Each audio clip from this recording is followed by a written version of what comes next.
Hey everyone, this is Ezra here. I'm a sophomore at Shepherd High, but I'm one of the tenor drummers for outdoor season 2026. And today I'm gonna show you a few things about technique. Now, technique.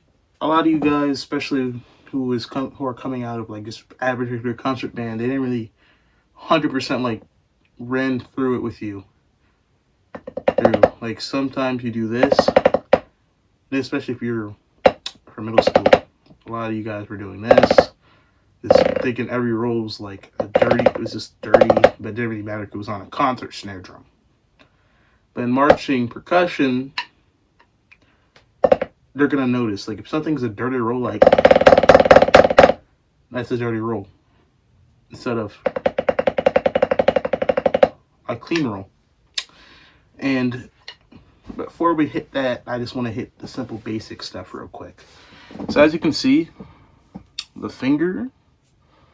So a lot of sticks are different. Usually, a lot of people say, "Oh, you grip the American flag grip first, you grip the E and E motion." If you don't have any of that, or the paint just completely came off, you had the stick for a while, like myself. Put the stick into 3 equal parts, like so, and grab the third part, which is around here. You don't want to be too far back where it's like barely gripping it, and you're like this. A lot of drummers make that mistake. But you also don't want to be too far in the middle or too far away in front. Obviously, it's obviously incorrect. But the way you can also test is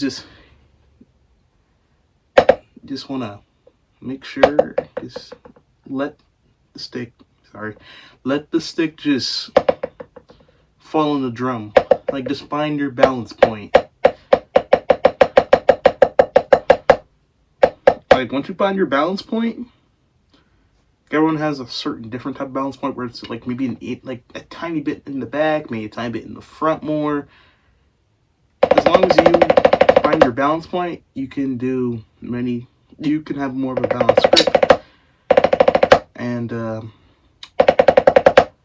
makes it more simple. Also, you don't want your hands to be flat like this.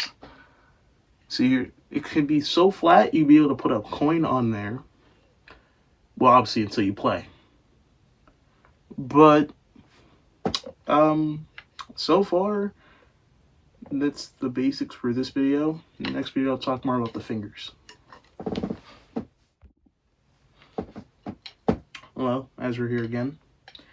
And this time we're going to be talking about the fingers. So the last video we talked about was splitting our sticks into the third part of the section, right here, third part of the stick, and making sure you have a good grip, and also keeping the hand flat. But I also didn't get into like the fingers. Basically, you want all your fingers to wrap around like this. A lot of beginner mistakes, especially if you're like a lot newer drummers who are playing on flats like snare, tenors, those type of drums, they tend to play like this, grip their sticks too far, and it'd be hard, and they don't grip it like all the way around. Like they just grip it like this, and when you grip it like that, it's gonna be harder to play.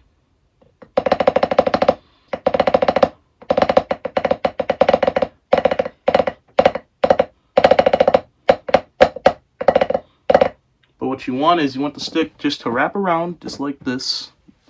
See the first grid right here, right here. You also want to like kind of have the outside of the stick showing a little bit. And just practice feeling what feels good, what will make this clean. I always recommend using a metronome, and just make sure you keep your hands flat. And another common mistake I also want to touch in this video is how a lot of drummers, when they first get to set, their sticks are like this. You don't want one hand being farther than the other. You want them to be exactly same width, like both mirrored.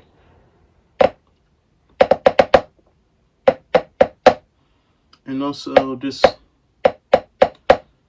keep them nice and parallel like this. You don't want them. You also don't want to go too far in like this, and you also don't want to go too far. If you go too far out, it's gonna be hard to do a few things. It's gonna be hard to march with it. Like, it might feel fine if you're not doing anything. You also don't want arms like this. It might feel natural and you're not wearing a harness, but when you wear a harness, it's gonna notice. It's gonna limit you. Like, so you're gonna keep your arms relaxed, just like so. Let's get ready to play. Next video, I'll talk about how to approach the drum and more about the technique. Hello, everyone. So last video we were talking about fingers and just how to control. A lot of people would hold their sticks like this. It's hard, or even some people hold their sticks too far in. It's also not good where not all the fingers are touching. You want it right around here, just like so. Now, okay, we're gonna talk about how to approach the drum. So I want you to put your arms by your side, get loose a little, because a lot of people, they like to attack like this, like they're just ready to play. Like, it's not the way you want to approach it. You want to approach nice and relaxed. Just pretend you're stepping away from the drum. Walk towards it. Put your arms right there, and then you'll be ready to play. Now that we got that all the way, I want to dive in a little bit on different strokes. So the strokes we have is a normal bounce stroke,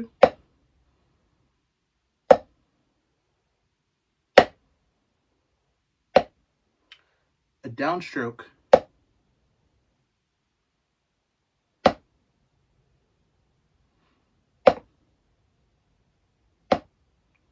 and an upstroke. You start from here.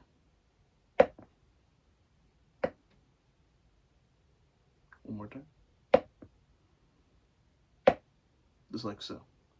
Now altogether it's going to be bounce, down, up. The thing is, for the up, you don't want to go like this. You want to come straight from the drum, just the tap. Same with the other hand. My bad. Yep.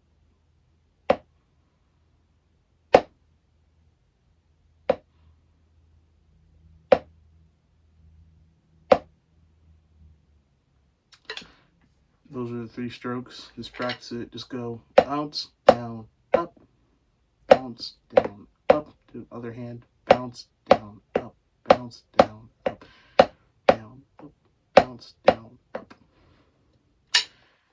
And those are the basic strokes. And one last thing, also, when you're approaching it, you want to have there's also a difference between velocity, which is how hard you hit it, and the stick height. Because you can go from here, and it can still sound quiet. Or even if you're like right here, you can still have it loud. That's bad. This is how hard you would tack it. If we're doing something like this, it's like very soft. If I do very loud, like, it's all about velocity. The next video, I'm also going to talk about these simple exercises.